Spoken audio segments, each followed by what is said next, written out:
You know, I've watched you. Sometimes our people disagree with you, but I mean, I understand some of your approach. I mean, sometimes we take a hard bite. It helps us as politicians. Nowadays, when I listen to you, I even panic. Why? Why? Bismillahir Rahman Rahim. Alhamdulillah Rabbil Alameen. Hasbunallah wa ni'mal wakil. The Lord is my light and my salvation. Whom shall I fear? And yea, though I walk through the valley of the shadow of death, I will fear no evil, for you art with me. Thy rod and thy staff, they comfort me. Thou preparest a table before me in the presence of my enemies. You anoint my head with oil, my cup runneth over. And surely goodness and mercy shall follow me all the days of my life, and I will dwell in the house of the Lord forever and ever. Amen. Assalamu alaikum. It's Tuesday. Welcome to Johnny's Bite. Thank you to Sona Fashions in Tamale for my outfit. 0246 590 162. That's 0246 590 162. That's the magic number to call. I want to say special thank you to all our sponsors for the 3FM Afro Connect that happened on Saturday, to Flora Tissues, to Fortune Rice, to Frytol, to Bill's Microcredit, also to Fidelity Bank, to Affinity Digital App, and to High Life Beverages. Thank you very much indeed. Also to Tasty Tom for making sure that all what we envisaged came to fruition. And congratulations to Team Ghana. Team Ghana won the Jollof War. They're the new Jollof Warriors in town. Last year was Sierra Leone. This year was Team Ghana. And also to Mali, Senegal, and Togo. Congratulations to all of them. Now, I've been thinking, we'll talk about the independent power supply, the power producers shortly. But I've been thinking about something, and I want to share it with you. Is it not surprising that President Akufo-Addo, a serial demonstrator who has demonstrated nearly on every subject in this world, from many other things to the big one, Kumi Preku, where people actually lost their lives because he was protesting against VAT, value-added tax, which today has been perfected, has, since he got into power, refused to meet any demonstrators to receive their petition. Is it not surprising? And now the demonstrators even have impediments placed in their way, hurdles that they have to surmount just so they can register their displeasure. Is it not surprising? Is it not surprising that our Jubilee House is made available to McNeil to go and wear Pluto Lang, to go and rap vulgar lyrics at our Jubilee House? McNeil doesn't pay taxes to us. And yet tax-paying citizens of the Republic of Ghana cannot have access to the seat of government. Does it not surprise you? Does it not surprise you that President Akufo-Addo, human rights advocate, and you read on the front pages of the dailies this morning, say, the Ghana police has been commended, they have been lauded for how they handled it. Who lauded the Ghana police service? Who lauded them? Was it the Ghana police who lauded themselves? Or who? I want to find out who lauded the Ghana police service in how they handled the demonstrators. Who lauded them? Stop Galamsey now. That's what we're saying. Stop Galamsey today, now. Chairman, show me the what do you call it? The Galamsey water and some of the Galamsey activities. And I met a senior citizen over the weekend. He said, Rawlings had Rawlings chain because of the economic situation. There was what was called Rawlings chain. Atta Mills had Economy because there are conversations about the economy and, you know, all of that. Economy. Kufuor had Kufuor gallon, the yellow gallons. Mahama had Mahama Kambu, and they put corruption around his neck. Today, the people who put the corruption around his neck are doing far worse than that. President Akufo-Addo promised the children of Ghana that he was going to give them a warm cup of chocolate or cocoa drink every day. That he has not fulfilled. This is Akufo-Addo cocoa tea. That's what the old man said. He said, this is Akufo-Addo cocoa tea. You can say cocoa tea, but this is Akufo-Addo cocoa tea. The cocoa drink that we are drinking. So we will call the Galamsey water Akufo-Addo cocoa drink. That's what we call it. And is it not surprising that for a man who put this presidency on the line, or the man who said, I am prepared to put my presidency on the line, I said the Galamsey, what I will call it, Akufo-Addo cocoa drink. The man who put his presidency on the line, or said, I am prepared to put my presidency on the line. In fact, the first time, he had said that, if it means fighting Galamsey and people decide not to vote for me again, so be it, because I'm not even interested in a second term. I just want to do 4 years and go away. Then he came and said 4 more to do more. Is it not surprising that our president, who was prepared to put his presidency on the line, will have citizens of the republic on the streets asking for the same thing that he said he would risk his presidency to stop, asking for the same thing? Now he's refused to meet them. And I tell you what, Galamsey will be one of the central teams for the 2024 elections. It will be a big consideration for people to go and vote and to decide where to vote and how to vote. Because a lot of politically exposed persons are connected to Galamsey, according to Professor Kwabena Frimpong-Boateng's report. Some of them have been endorsed by their party to go to parliament on their behalf. So Galamsey will be a central team. Galamsey will be a central theme in the 2024 elections. Kid yourself not. Galamsey, it will be a central theme in the 2024 elections. And people will vote based on that. People will be asking the relevant questions. People will be checking out how we have fought Galamsey. Now, in any civilized society, we have had Operation Vanguard, Operation Galamstop, Operation Halt 1 and 2, Operation this, Operation that. We have had all those things. When you put a project out there, or you roll out a project, don't you pause at some time to do monitoring and evaluation of the project before you roll out another leg of it? So President Akufo-Addo should come and tell us, in the dying days of his government, how he himself thinks he has performed according to the fight against Galamsey. He should come and tell us. He should be telling us now how he himself has been able to fight Galamsey. Because all the minerals in this country are vested in our president. He has authority over it. So you find people digging all around. We put people's husbands, soldiers, police, immigration, we put them up and put them in the bush, risk their lives for nothing. Major Maxwell Mahama, he died for nothing. Today, look at the extent to which Galamsey has gone. Look at it. Ghana Water has warned us. The doctors are continuing to warn us. And here we are. That Democracy Hub is asking for Galamsey to stop. There was an old woman with a grandchild who were out there, who were arrested, but that's why I'm asking, who lauded the police? Who was arrested? Because she came out with she said, my granddaughter is thirsty. She needs water to drink. She doesn't have money to be able to import water, no? This is what we are drinking. And so for those of you who live outside, you think you are safe. You see the mudfish in there, the catfish, the mudfish in there. They will harvest it. They will, what do you call it? Smoke it. And then they will send it to you there for you to be cooking Ghanaian dishes. You are eating the same things we are eating. Cyanide, mercury, the contents of dynamite. You are eating everything we are eating.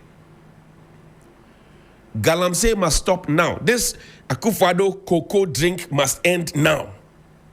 Show the old woman. This Akufo-Addo cocoa drink must end now.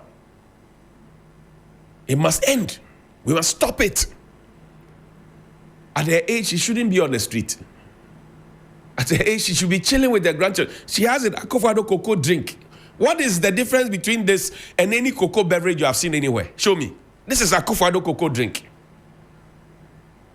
I know some people will not be happy, but you must tell, if Rollins had Rollins chain, Kufuor had Kufuor gallon, Mahama had Dumso, and Mahama Kambu and all of that, Akufo-Addo cocoa drink, he must be told. He must be told in his face that this is Mr. President, this is your legacy. Will this legacy be allowed to continue? I don't know. But I'm saying that Galamsey will take center stage in the scheme of things. Stop Galamsey now. We know the people who are engaged in Galamsey. Stop Galamsey now. What you have destroyed is enough. You can't be cutting down trees, destroying our forest reserve, destroying our water bodies, and pretending to be planting baby trees in city centers. Stop Galamsey now. You are not wiser than God. Stop Galamsey now. Stop Galamsey now. Now. Stop Galamsey now. And if anybody comes to campaign to you, ask them, how have you stopped Galamsey? Bisamo. Bile. Stop Galamsey now. Chairman, take me to Kolebu. I understand that the lift as of this morning had been fixed. It was fixed overnight. But I have been talking about Kolebu with a lot of passion. I showed you the other time how a sick person was being carried up the staircase because the lift was broken.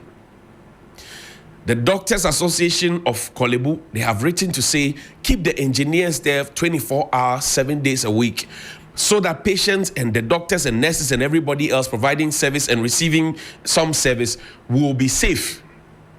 I've told you how some nurses have told me that the lift at Kolebu, if you are going to say the 4th floor, somebody has to be there to receive you. If not, you will get there. And if somebody doesn't press the knob for you, for the door to open, you will be in the lift till thy kingdom come. The lifts at Kolebu, they all need to be changed. If the matter is beyond Kolebu, Kolebu needs to come and tell the government so the government can help them fix it. Show the video. The man was taken up to the ward or to wherever it is. This is medical, Kolebu Medical. He was taken up there on the stairs.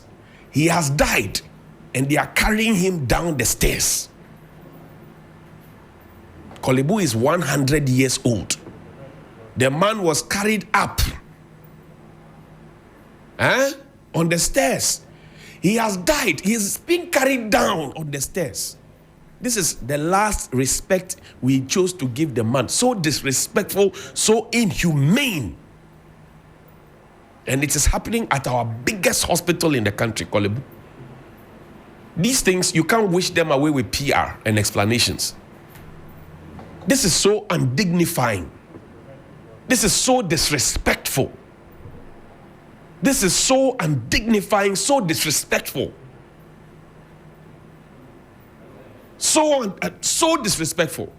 And then the morticians will do all these things and their monies will not be paid. There's a letter from the morticians. They are threatening to go on strike. They are threatening to go on strike. They will do all this work. When they finish, they won't pay them their monies. Let's read it together. 17 September 2024. Address to the Minister of Health, Minister of MELR, local government, Honorable Minister for National Security, all of the directors are there. It says, Dear Honorables, notice for the closure of all mortuaries in the Republic, as in Section 159 of Act 651, 2003 Labor Law. Notice is hereby respectfully served on your high offices that starting from Thursday, 26 September 2024, mortuary workers shall exercise their right as guaranteed in the 1992 Constitution by withdrawing all services. This action is necessitated by some pressing demands which the employer has, in our opinion, deliberately ignored. These demands have been in the domain of the employer for some time now. Provision of adequate personal protective equipment, PPEs, salaries arrears dating back to 2020. Requests for financial clearance for the employment of just 500 mortuary workers. COVID-19 bonus for mortuary workers as announced by President of the Republic. This, that if by the said date our employer does not take positive steps to resolve our grievances, they will go and signed. Somebody has received it from the Ministry of Local Government. It's 19/9/24. It's there. They have served notice that if you don't give them their money, they will go from Thursday the 26th. This coming Thursday, all mortuaries will be closed if their monies are not given to them.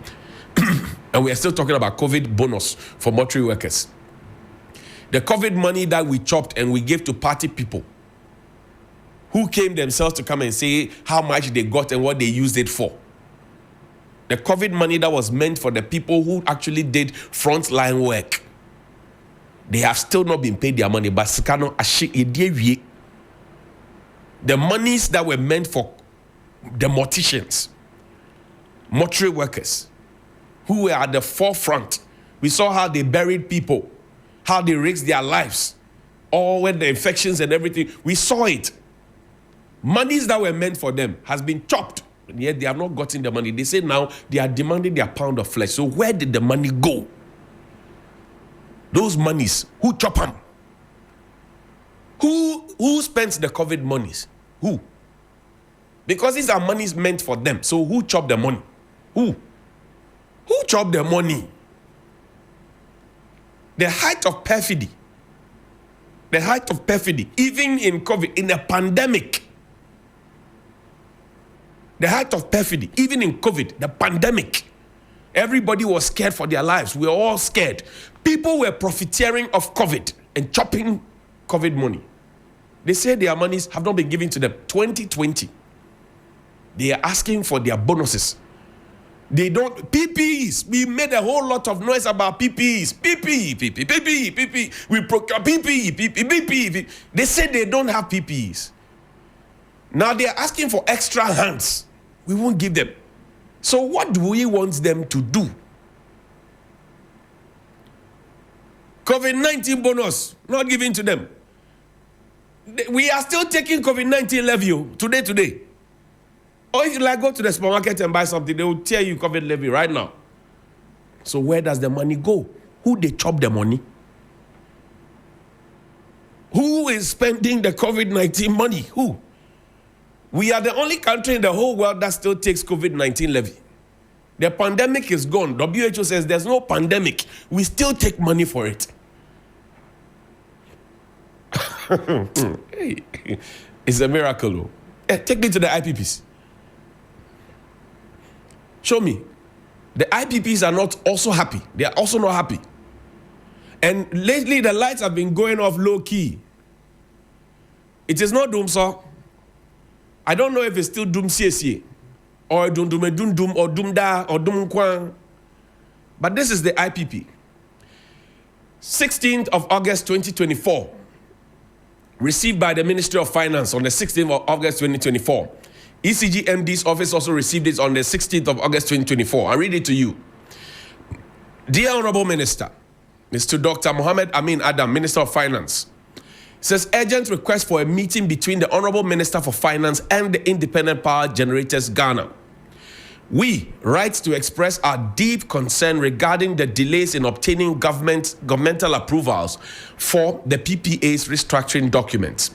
Given the prolonged delays and the government's apparent lack of commitment to seeing through the process, as well as ECG's payment delinquencies, the independent power generators are on the brink of walking away from the PPA restructuring process and reverting to our existing PPAs.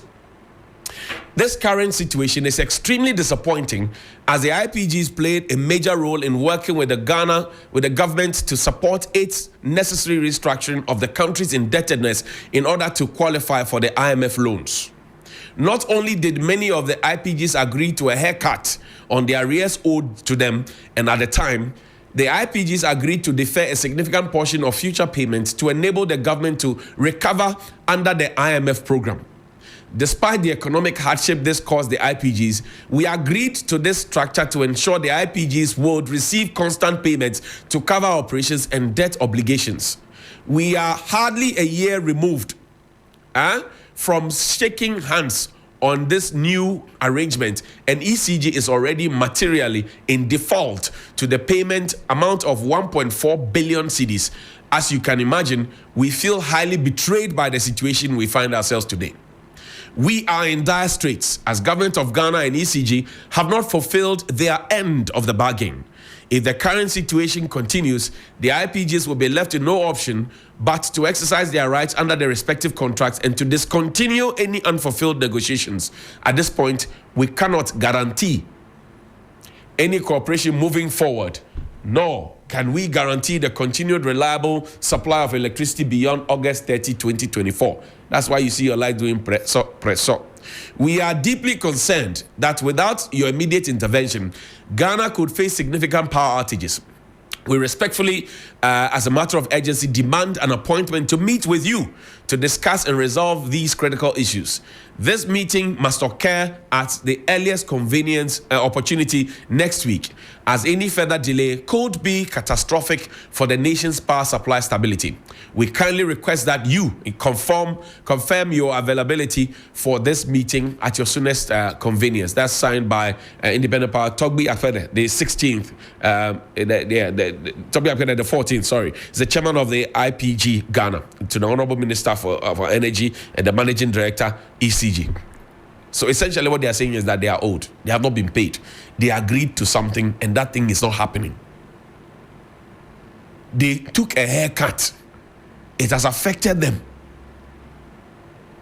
And yet, the side of the bargain of government has not been achieved. And all we do is to talk. Let's do a bit of a throwback before we wrap up. Quickly. I have just 3 photos to show you. The number 1, number 8 conversation is on. MPP is number 1, NDC is number 8, Cheddar is number 12, Apostolic Pillars, all of those ones. Just put the pictures up. This was in 1996. 92, sorry. This was in 1992. This was how it happened. Happened on the 3rd of November, 1992. Know your history. There is Professor Albert Dubois. There is Dr. Hila Liman. There is Mr. Daku, who's been known as Akoko Daku Farms. There is Jerry John Rawlings of the NDC. And there is Lieutenant Colonel also there. Right? That's what you have there. 1992. Let's move on. There's another one. I'm just showing you history, just so you know. Then there is Daniel Augustus Latte of the GCPP. There's Professor John Evans Attamills of the NDC. There is Professor George Penny-Hagan of the CPP. There is Dr. Edward Nasigri Mahama of the PNC. There is Dr. Reku Brobe, UGM, a breakaway from the NPP.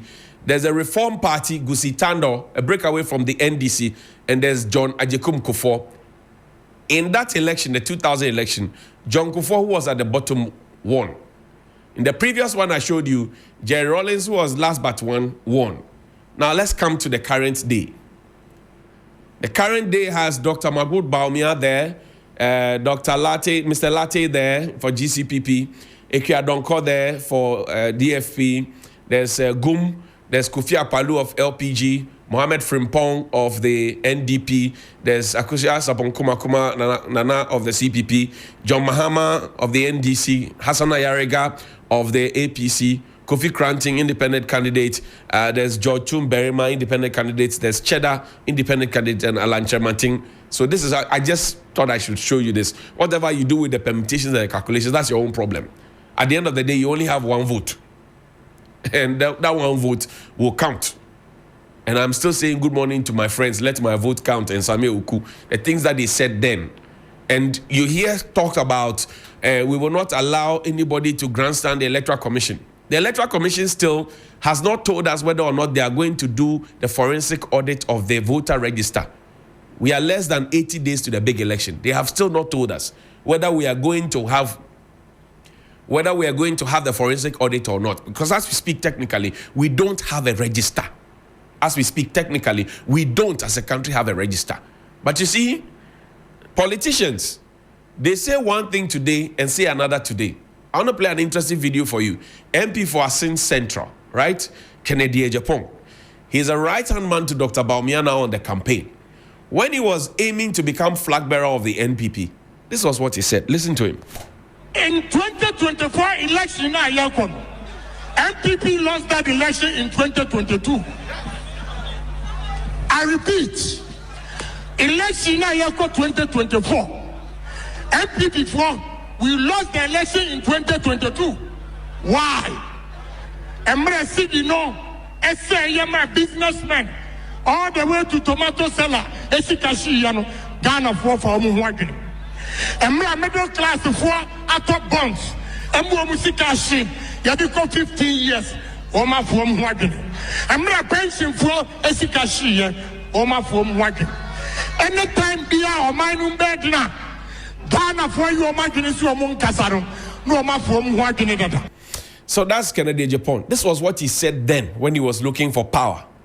He is singing a different song today. You see why some politicians cannot be trusted?